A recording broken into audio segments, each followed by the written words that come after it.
Paano kung inimbitahan ka sa isang pagpupulong para sa kapayapaan, ngunit pagdating mo roon, hindi usapan ang naghihintay sa'yo, kundi kamatayan? Hunyo 19, 1971, isang trahedya ang naganap na hanggang ngayon ay nananatiling isa sa pinakamadilim na kabanata sa kasaysayan ng Mindanao at ng buong Bangsamoro. Ito ang kwento ng Manili Massacre. Isang pangyayaring nagdulot ng matinding dalamhati at nag-iwan ng malalim na marka sa kasaysayan ng Bangsamoro at ng buong Pilipinas.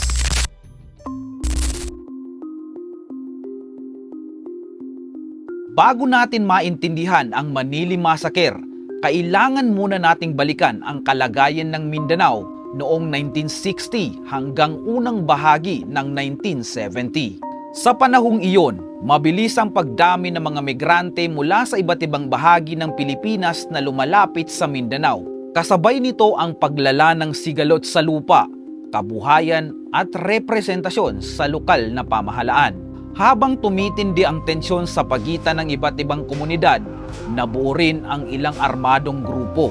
Isa sa mga madalas banggitin sa mga historical account ay ang mga Ilaga, isang armadong vigilanteng grupo na naging aktibo sa Central Mindanao. Sa kabilang panig naman, nagsimula ring magkaroon ng mga armadong grupo sa hanay ng mga Moro upang ipagtanggol ang kanilang karapatan at ang kanilang lugar. Lumala ang karahasan sa iba't ibang lugar ng Mindanao.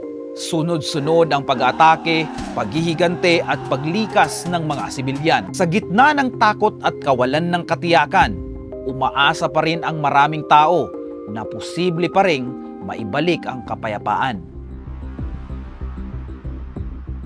Dumating ang Hunyo 19, 1971.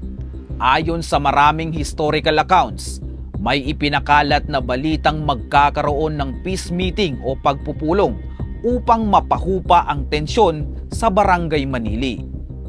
Dahil dito, maraming mga Muslim na residente mula sa karatig lugar ang nagtungo sa masjid.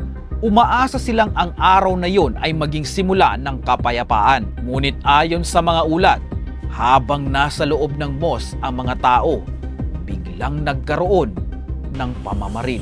Sa loob lamang ng ilang minuto, naging lugar ng matinding trahedya ang moske. Nagkakaiba ang bilang ng mga nasawi, depende sa pinagmulan ng ulat. Ngunit karamihan sa mga historiador ay nagsasabing mahigit 60 katao ang namatay na mga Muslim sa loob ng kanilang bahay-dasalan. Maraming nasugatan, maraming pamilya ang tuluyang nawasak. Sa mga susunod na araw, kumalat ang balita sa buong Mindanao. Nagdulot ito na matinding takot, pagluluksa at syempre galit mula sa mga Muslim na Bangsamoro. Sa maraming historical records, ang pag-atake ay inuugnay sa armadong grupong Ilaga. Gayunpaman, mahalagang tandaan na ang ilang detalye tungkol sa eksaktong pagkasunod-sunod na mga pangyayari at pananagutan ay mananatiling bahagi ng mga pag-aaral ng mga historiador hanggang sa kasalukuyan. Maraming inosenteng sibilyang Muslim at Kristiyano ang naapektuhan sa paulit-ulit na karahasan at paghihiganting ito. Hindi nagtapos ang kwento ng Manili. Sa halip, lalo itong pinalalim ang kawalan ng tiwala sa pagitan ng iba't ibang komunidad. Maraming kabataang Moro ang naniwalang hindi sapat ang proteksyon ng Estado sa kanilang mga komunidad.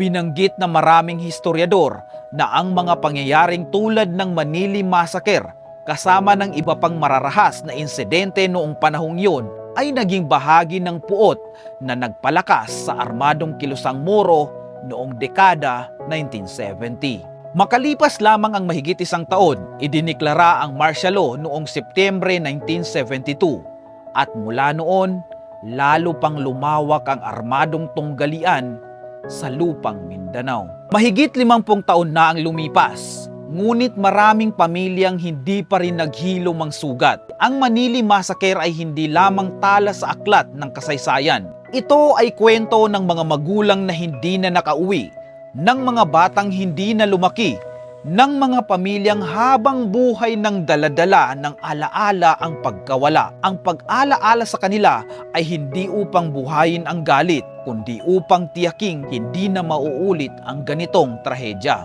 Ang kasaysayan ay hindi lamang tungkol sa petsa at pangalan. Ito ay tungkol sa buhay ng naapektuhan. Sa ating pagsasaliksik sa Manili Massacre, mas naunawaan natin kung bakit napakahalaga ng kapayapaan, paggalang sa karapatang pantao at pagkilala sa dignidad ng bawat tao anuman ang kanilang relihiyon o pinagmulan. Marahil hindi na natin mababago at maibabalik ang nakaraan, ngunit maaari tayong matuto mula rito at yon ang pinakamahalagang aral na maiiwan ng kasaysayan. Kung naging makabuluhan ang dokumentaryong ito, i-like at i-share upang mas marami pang Pilipino ang matuto tungkol sa kasaysayan ng Mindanao at ng buong Bangsamoro.